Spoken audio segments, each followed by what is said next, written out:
జై.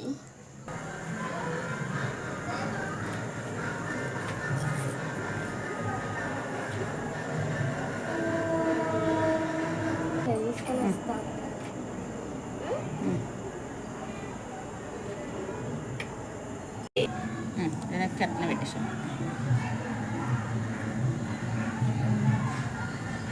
జై బోలో గణేష్ మహారాజ్ కి జై.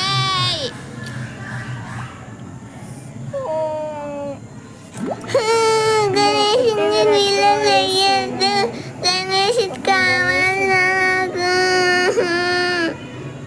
మమ్మీ నీళ్ళు వేయకు గణేషుని. ఇంకెన్ని రోజులు ఉంటాడు నీ దగ్గర? తన తల్లి గంగాదేవి దగ్గరికి వెళ్తున్నాడు. బాయ్ చెప్పు.